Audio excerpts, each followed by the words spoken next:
사람이 만든 책보다 책이 만든 사람이 더 많습니다. 내비책방. 안녕하세요. 내비책방입니다. 오늘 소개해드릴 책은 레인, 비입니다. 출판사는 21세기 북스입니다. 신시아 바넷 지음, 오수원 옮김. 자연, 문화, 역사로 보는 비의 연대기. 자, 요새 비 때문에 많은 난리가 나고 있습니다.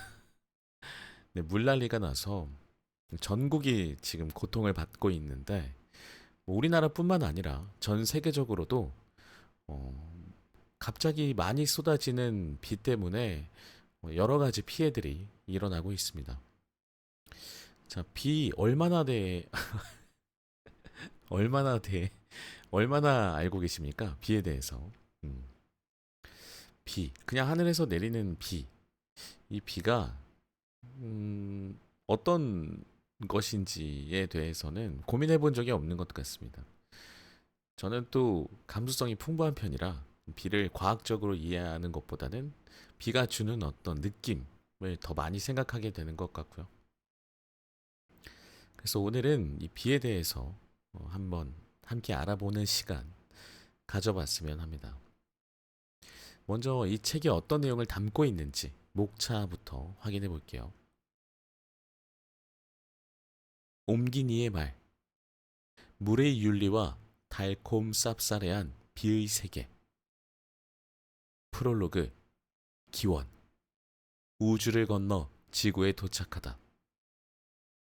1장, 비와 인류의 역사. 구름 낀 하늘에 문명의 신호가 켜지다.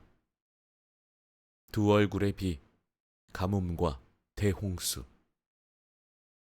기후, 인간이 하늘의 비를 부르다. 2장, 비와 과학. 날씨를 주시하는 사람들. 비가 만들어낸 발명품들. 3장, 비와 자연. 몬티첼로에는 플루비우스의 화신이 산다. 땅을 갈면 비가 내린다. 오, 레인메이커. 4장, 비와 문화. 폭풍우를 사랑한 예술가들. 비의 향기를 붙잡다.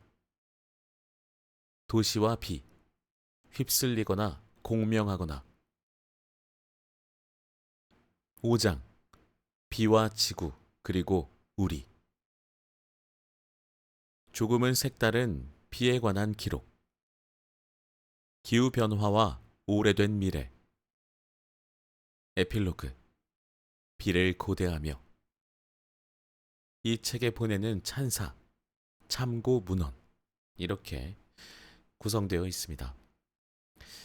각 주제, 제목마다 분량이 상당히 많습니다. 그래서 오늘은 제가 어떤 방식으로 이 책을 소개하면 좋을지 고민이 좀 되는데, 프롤로그를 먼저 소개를 드려보고, 그 다음에 에필로그를 소개해드리면 어떨까 하는 생각이 듭니다. 그래서 이미 프롤로그만 해도 분량이 상당하기 때문에 프롤로그를 먼저 소개해 보도록 하겠습니다. 저자분의 생각이 듬뿍 담겨 있는 이 프롤로그 함께 보시죠.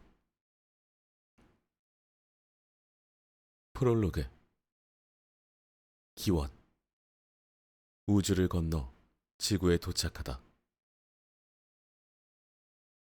화성에서 비는 고요하고 반가운 존재였다. 그리고 때로 비는 음울했다. 어느 날 밤 놀라운 일이 벌어졌다. 태양에서 네 번째로 멀리 떨어진 이 행성에 엄청난 비가 쏟아져 나무 수천 그루의 싹이 텄고 하룻밤새 자라난 나무들이 대기 속으로 산소를 불어넣었던 것이다. 레이 브래드버리가 연작 단편집 화성 연대기에서 화성에 비를 내리게 하고 생명이 살 수 있는 대기를 주자 정통파 SF 독자들은 개연성이라고는 없는 설정이라며 투덜거렸다. 19세기의 천문학자들 그리고 이들의 저작에서 감질나는 진정성을 자신의 SF 소설에 빌려다 쓰던 웰스 같은 작가들은 화성이 지구처럼 생명체가 존재할 공산이 큰 행성이라고 생각했다. 그러나 1950년 화성 연대기가 발간될 무렵 상황은 돌변했다. 과학자들은 화성이 숨막히게 건조하고 상상할 수 없을 만큼 황량하며 지독하게 추운 곳이라 도저히 비가 내릴 수 없을 것이라 생각했다. 그러나 브래드버리는 당시의 과학적 견해에 별 관심이 없었다. 어떤 행성을 배경으로 하는 것이든 그가 소설에서 주로 관심을 둔 대상은 인간의 이야기였다. 그는 금성도 비로 흠뻑 젖은 곳으로 만들었지만 이 또한 당시의 과학자들이 금성을 은하계의 습지라고 생각했기 때문은 아니었다. 브래드버리는 비를 지독히 좋아했다. 옷의 많고 적음에 상관없이 늘 찾아 입게 되는 모직 스웨터처럼 비는 그의 애수와 잘 어울렸다. 어린 시절 브래드버리는 일리노이주의 여름비에 매료되었고 위스콘신주에서 가족과 휴가를 보내는 동안 맞이했던 여름비를 사랑했다.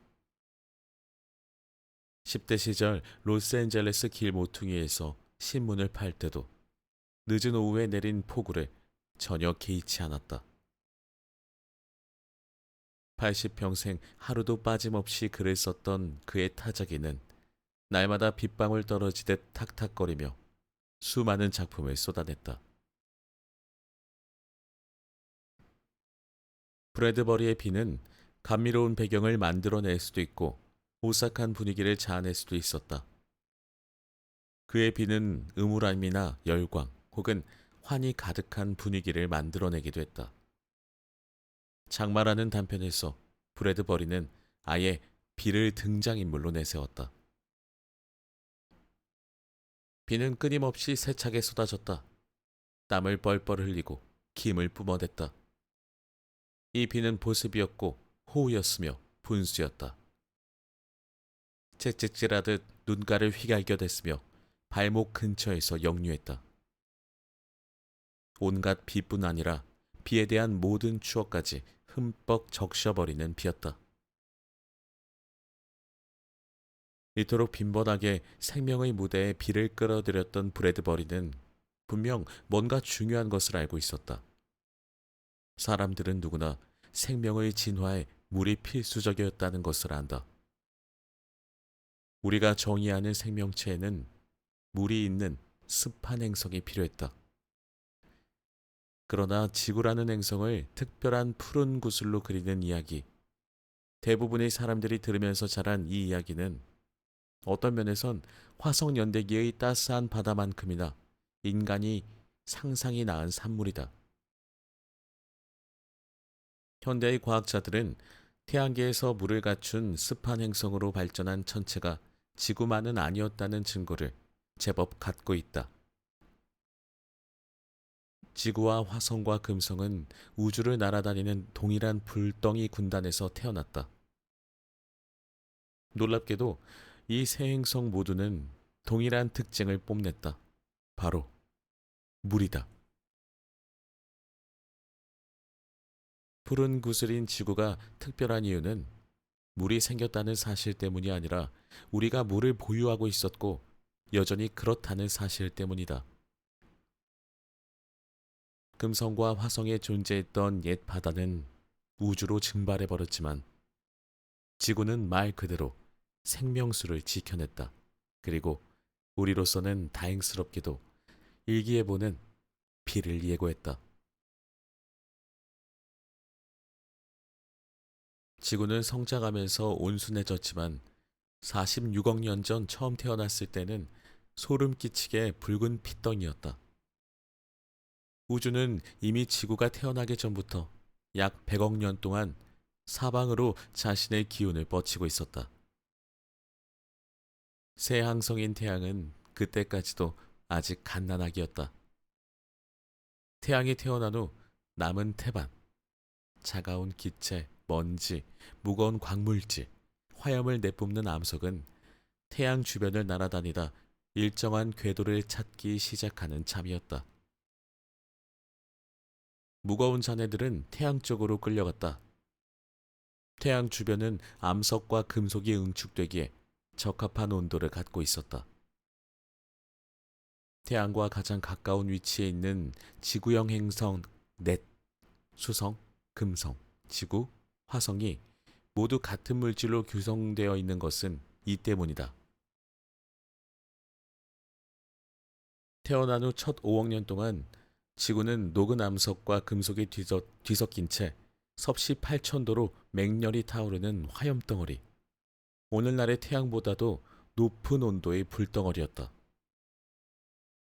과학자들은 맹렬하게 타오르는 이 시기를 태고대 혹은 지옥을 의미하는 그리스 신화의 하데스 신에 빗대어 헤이디언이라고 부른다. 어린 지구는 몇 번이고 겉껍질을 만들어냈지만 화염에 쌓인 유성 폭풍 때문에 껍질은 다시 타서 재가 되었다. 그러나 화염 폭풍 내부에는 희망이 잠자고 있었다. 지구를 만들었던 거의 모든 암석이 물을 간직하고 있었던 것이다. 물은 놀라울 정도로 자유롭게 변신을 거듭했다. 액체에서 고체로, 달아나야 할 때는 기체로도 모습을 바꿨다. 태고대의 지구에 충돌하여 산산조각이 난 유성들은 증기 형태의 물을 밖으로 내뿜었다. 이 물은 난로 위 끓는 주전자에서 피어오르는 증기와 같은 종류의 것이었다.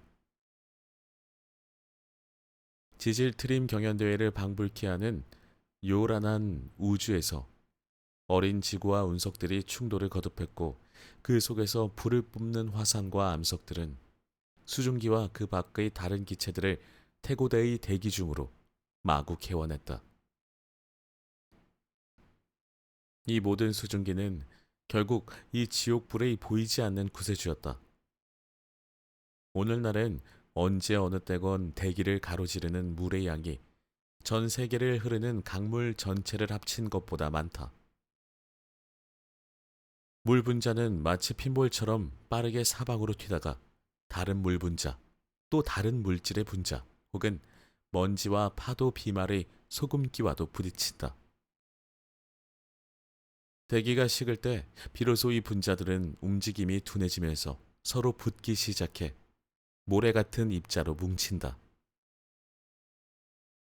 응결된 수십억 개의 입자들은 작은 액체 방울을 형성한다.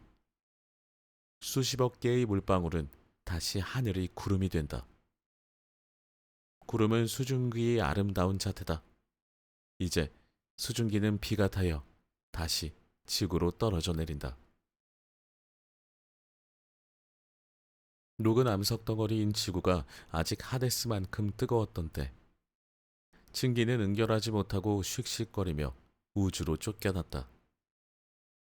그러나 결국 수증기는 어린 지구의 대기 속에 점점 쌓이기 시작했다. 수증기는 이산화탄소처럼 열을 가두는 온실가스다. 따라서 수증기가 늘어날수록 지구는 더욱더 뜨거워졌다. 화염에 휩싸인 운석들이 우주에서 폭탄처럼 떨어져 지각이 형성되려 할 때마다 이 수증기는 다시 한번 지각을 녹여버렸다. 운석들의 지구 공습은 개전 후 약 5억 년쯤 후에야 잦아들기 시작했다. 마지막 불덩어리가 표면으로 떨어지거나 돌진했다 튀어나가면서 지구는 마침내 식을 기회를 갖게 되었다. 수증기가 응결할 수 있는 조건이 만들어진 것이다. 드디어 비가 내리기 시작했다. 1820년 영국의 낭만주의 시인 존 키츠는 라미아라는 장편 서사시 뱀으로 묘사된 판무파탈 라미아를 그린 시에서 과학이 상상력의 빈곤을 초래한다며 개탄했다. 그는 과학자의 냉랭한 철학과 단조로운 개념의 목록에 무지개를 짜는 것이 아니라 오를 일일이 풀어버린다 라고 일갈했다.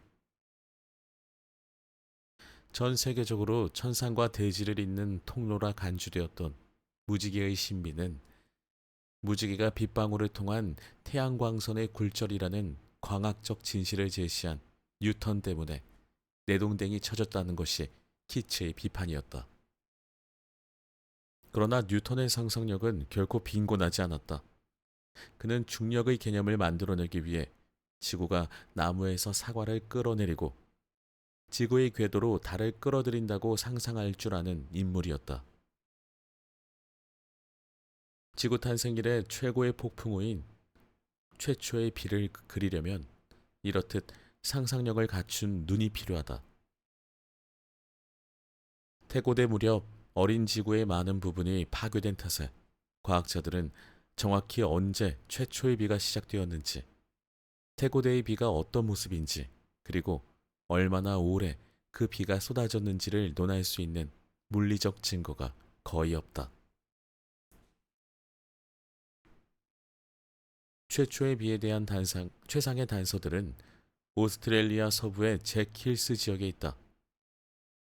이곳의 험준한 오렌지색 사암지대 깊은 곳에서 지질학자들은 지르콘이라는 미세한 광물 알갱이들을 발굴해냈다. 지르콘은 현재까지 지구상에서 발견된 가장 오래된 지구 물질이다. 대자연의 가장 신뢰할 만한 시계인 방사성 원소 우라늄은 이 작은 지르콘이 42억 년 전의 광물이라는 사실을 알려준다. 지르콘의 화학적 성질이 암시하는 바에 따르면 약 42억 년 전 원시비가 지각에 내려 웅덩이를 이루기 시작했다. 이 최초의 습지들은 필시 후기 운석 대충돌기라 불리는 태고대의 최후 시기에 끓어오르다 증발하기를 되풀이했을 것이다.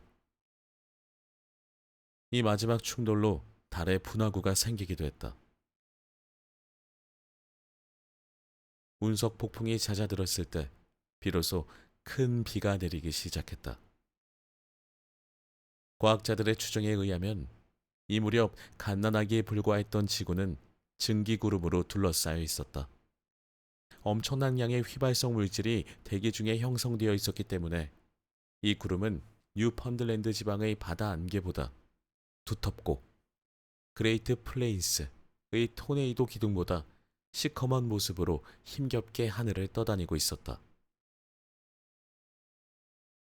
구름이 많았다 해도 새까맣게 탄 지구의 표면은 여전히 고운 상태였으므로 땅으로 내려오던 비는 중간에서 증발을 반복했을 것이다. 결국 저승을 연상시키는 검은 구름은 터무니없이 무거워졌다. 대기 중의 물 입자와 간간히 반응하던 전기 입자인 번개만이 이 고독한 풍광을 밝혀주었으리라. 수증기는 그야말로 긴 시간 동안 대기 위층에 쌓여 있다가 마침내 비가 땅까지 내려올 수 있을 만큼 표면이 식자 드디어 재난 수준의 폭우로 수천여 년 동안 쏟아져 내렸다. 스탠퍼드 대학교의 지구화학 교수 도널드 로우가 나의 부탁에 응해 그려준 지구 최초의 비에 대한 그림은 바로 이런 것이었다. 로는 초창기 지구 표면과 오늘날의 심해 퇴적층을 연구하는 저명한 학자다. 그는 가뭄으로 유명한 캘리포니아에서 자라 지금도 그곳에 살고 있지만 학문을 연구한 세월의 절반을 미국 최대의 다우 지역 중 하나인 루이지애나주 베턴 루지의 루이지애나 주립대학교에서 보냈다. 따라서 그가 최초의 비를 루이지애나 남부의 집중호우처럼 그리는 것도 어쩌면 당연할지 모르겠다. 이곳의 폭우는 운전자들이 도로 옆에 차를 세우고 강철북을 두드려대듯 차 지붕을 때리는 비가 멎기를 기다려야 할 정도로 심하다. 브래드버리의 1950년 단편 장마는 훗날 로드 스타이거를 주연으로 하는 영화 일러스트레이티드 맨으로 제작되었다. 이 소설에서는 4명의 지구인을 태운 로켓이 금성에 추락하여 폭우에 잠긴다. 이들은 썬돔이라는 따뜻하고 마른 피난처를 찾아 비가 쏟아지는 정글을 헤치며 나아간다. 이들에게는 아무런 장비도 머리를 세차게 내려치고 눈과 귀와 코와 입으로 스며드는 비를 막을 모자조차도 없다. 또한 피신처도 없다. 로켓 비행선은 이미 오염되었기 때문이다. 게다가 금성의 습한 덤불숲은 하늘에서 떨어지는 비만큼이나 많은 물을 뚝뚝 떨군다. 쏟아지는 비는 아득한 선돔을 찾아 헤매는 우주인들을 광기로 몰아간다. 브래드버리의 장마는 금성을 물이 가득한 곳으로 그림으로써 당시의 과학적 통념을 반영했고 정통파 SF 독자들은 이에 흡족해했다. 그러나 얄궂게도 1960년대 실제 우주선 탐사를 통해 금성은 먼지처럼 건조하다는 사실이 밝혀졌다. 당시의 통념은 금성은 물에 잠겨 있다는 초창기의 견해와 금성은 늘 메말라 있다는 가설 사이를 오락가락했다. 오늘날 대부분의 행성 전문가들은 수집된 증거를 통해 금성에도 한때 지구가 갖고 있던 것, 엄청난 비로 웅결되어 표면의 대부분을 액체로 바꾼 수증기가 있었으나 어쩐 일인지 이를 잃었다고 확신하게 되었다. 화성 또한 마찬가지다. 화성에서도 따스하고 습한 기후, 행성의 3분의 1가량을 뒤덮고 있는 거대한 바다, 빗물이 떨어지며 파놓은 강의 계곡, 아마존의 그것만큼이나 광대한 삼각주 가운데서 생명이 시작되었던 것 같다. 미 국회 도서관의 우주생물학 책임자 데이비드 그린스프는 많은 행성과학자들과 마찬가지로 브래드버리와 아이작 아시모프 등 어린 시절 접했던 SF 작가들 덕에 우주생물학의 매력을 느껴 전문 연구자가 되었다. 그가 금성의 사라진 바다에 대해 관심을 갖게 된 것은 아시모프의 소설 행운의 별과 금성의 바다 때문이었다. 그린스푼의 설명에 의하면 지구와 화성과 금성은 원래 습한 상태였다. 이들은 형성될 당시 행성 조각을 마구 쏟아지는 가운데 다 같이 비에 흠뻑 젖어 있었다. 그린스푼은 하우스 밴드 오브 유니버스라는 펑크 밴드의 뮤지션이기도 하다. 화성과 금성의 경우 이제 질문은 옛 밴드 크리던스 클리어 워터 러바이벌이 노래를 약간 비튼 것, 즉 무엇이 그 비를 멈추게 했을까요? 가 된다. 지구보다 태양에 더 가까이 위치했던 금성은 기온 상승으로 바다가 증발해 버린 것으로 보인다. 극심한 열로 인해 증기가 응결하여 비가 되는 순환이 완성되지 못한 것이다. 앞에서도 언급했듯이 수증기는 이산화탄소나 다른 어떤 기체보다 강력한 온실가스다. 비가 내리지 않는 금성의 대기 중에 증기가 형성될수록 금성의 기온은 더 올라갔을 것이다. 이를 고삐 풀린 온실 효과라 한다. 이 악순환이 결국 물의 순환을 막았고 금성은 바싹 메마른 행성이 되었다. 반면 화성은 지나치게 차가워졌다. 과학자들은 이 붉은 행성이 한때는 두터운 대기로 둘러싸여 있고 기온이 높았기 때문에 물이 풍부하게 생성될 충분 조건을 갖추고 있었다고 생각한다. 오늘날 미 항공우주국의 화성 정찰 위성과 탐사선들은 먼지투성이의 건조한 화성붕으로부터 비가 깎아놓은 해협, 근 강에서 갈라져 나간 지류대, 미시시피 강의 1만 배의 물을 운반했을지 모르는 삼각주의 증거 사진들을 지구로 전송한다. 아늑했던 화성의 대기는 수억 년에 걸친 세월 동안 차가워졌고 얇아졌다. 비는 말라붙었고 흐르는 물은 사라져버렸다. 화성에 남아있는 물은 극지방의 빙원과 암석 아래 얼어붙어 있고 아득한 땅 밑과 대기 중에 남은 미량의 수증기 속에 숨어 있다. 그러나 냉랭한 물의 순환이 어떤 형태로 남아있든 이는 비로 인한 것이 아니다. 금성은 너무 뜨거워졌고 화성은 너무 차가워졌던 반면 지구는 적당한 대기를 유지함으로써 안정적으로 물을 보유할 수 있었기 때문에 불타는 행성을 푸르게 바꿀 수 있었다. 최초의 비는 지옥같이 뜨거운 지구를 식혀주었다. 빗물은 분화구와 암석 사이의 틈을 채웠고 결국 땅은 더 이상 비를 흡수할 수 없는 지경에 이르렀다. 빗물은 운석이 파놓은 지대를 지나며 넘쳐 흘렀고 스스로 물길을 파나갔다. 이것이 먼 훗날 지구 최초의 강이 된다. 비는 최초의 호수가 되었고 호수는 밀물 때 마구 생겨나는 웅덩이처럼 증기가 피어오르는 지형들을 가로지르며 퍼져나갔다. 수많은 세월을 지나 풀려난 비는 커다란 분지를 채워 바다가 되었다. 또 그보다 더 많은 세월에 걸쳐 비는 땅과 바다 아래로 스며들어 대수층, 지하수를 품은 다공질의 지층을 채웠다. 지구의 대수층은 호수와 강을 모두 합친 것보다 훨씬 더 많은 양의 담수를 보유하고 있다. 언제 어디에서인지 알 수 없지만 최초의 비는 최초의 생명체가 생겨나는데 기여했다. 최초의 세포들이 찰스 다윈의 따스한 작은 연못에서 생겨났든 오늘날 많은 과학자들의 가정대로 심해 바닥의 열수공에서 생겨났든 최초의 생명체는 비가 필요했다. 하지만 물만으로는 충분치 않다는 것이 그린스푼의 설명이다. 물은 지구 외부에도 존재하지만 이곳의 물은 생태계를 지탱하지 못하기 때문이다. 물은 생명을 잉태할 만한 힘이 되기 위해 하늘에서 생겨나 바람을 따라 바람과 함께 움직이다 표면으로 다시 쏟아져 내려 바다와 땅과 그곳의 공간들을 다시 채우기를 되풀이해야만 했다.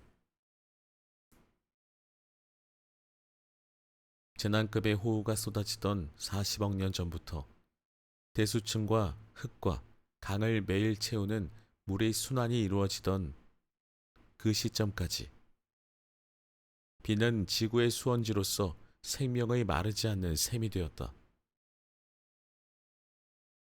미국의 자연주의자인 존 버루스는 1878년 스크리브너의 9페이지를 촉촉하게 적셔준 찬가에서 햇빛이 도처에 풍요롭다. 그러나 생명은 비나 이슬이 햇빛을 뒤따르는 곳에만 존재한다. 라고 썼다. 비는 생명, 그리고 그 이상을 의미한다. 비를 향한 인간의 애정은 그야말로 자연스러운 것이다. 비와 인간의 친밀성은 문명과 농업의 필요성에 기반을 두고 있다. 토머스 제퍼슨은 버지니아주에 있는 몬티첼로의 고향집에서 늘 하늘을 유심히 관찰했다. 몬티첼로에서는 피카소의 그림에 비견할 만한 짙은 청색의 뇌운 혹은 정란운이 블루리지 산맥을 따라 형성된다. 제퍼스는 농민이라면 누구나 그렇듯 구름 한 점 없이 맑게 갠 날에는 애를 태웠다. 그는 폭풍우가 신비의 땅 서부에서 물길을 갖고 돌아올 때에야 비로소 안도했다. 제퍼스는 언제나 비가 온다 혹은 비가 오지 않는다는 말로 편지를 마무리하곤 했다. 그는 비가 오지만 먼지를 가라앉힐 만큼은 아니다 라며 개탄하거나 가랑비 하늘이 내린 비, 풍요로운 소나기에 대한 소식을 감사한 마음으로 다른 이들과 나누었다. 제퍼슨은 때로 동료 정치가였던 제임스 메디슨에게 쓴 편지를 봉하지 않은 채로 두었다. 밤사이 몬티첼로에 내린 빗물의 양을 다음날 아침에 잰 후 이를 알리기 위해서였다. 그는 새로 내린 빗물의 양을 적고는 이제 땅에는 물이 충분하네. 하지만 샘과 시내는 아직 물을 갈구하지. 라는 말로 편지를 마무리했다. 메디슨 또한 몬티첼로 북동쪽 50km에 위치한 몬트필리어에 있는 자신의 사유지 앞 정문에 양철컵을 못으로 고정시켜 놓고 빗물의 양을 측정하는 인물이었다. 갈구는 더할 나위 없이 적절한 표현이다. 뭔가 더 많은 것을 암시하기 때문이다. 비에 얽힌 이야기는 러브 스토리이기도 하다. 비에 얽힌 이야기는 시인 윌리엄 카를로스 윌리엄스가 빨간 외바퀴 손수레를 보며 느꼈던 누를 길 없는 환희의 이야기다. 윌리엄스는 자신의 유명한 시에서 비에 대한 애정을 다음과 같이 표현했다. 빗물에 젖어 반짝이는 빨간 외바퀴 손수레. 그리고 인류 역사를 통틀어 비는 훌륭한 러브스토리의 구성 요소인 흥분과 갈망, 고뇌의 영감을 제공해왔다.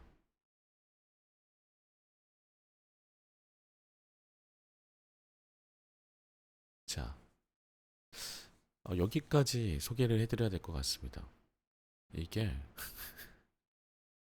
지금 생각보다 많은 페이지를 낭독을 해봤는데 프롤로그의 분량이 생각보다 많습니다. 그래서 제가 다 소개해드리기가 조금 어렵네요.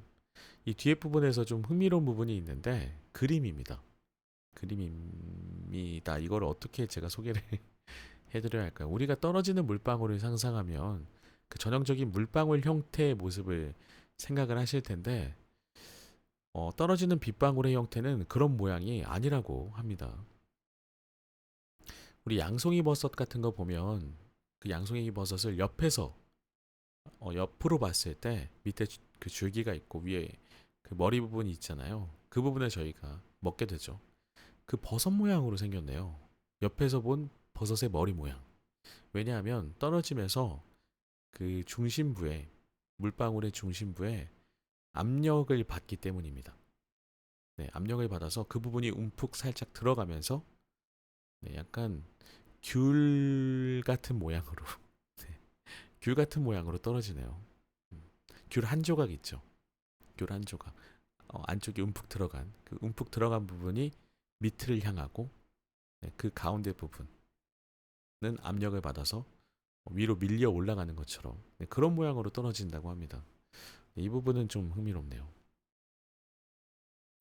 자, 비에 관한 이야기였는데 아무래도 환경을 다루기도 하고 지구의 역사를 과학적으로도 짚어가면서 돌아볼 수 있는 책이 아닌가 싶습니다.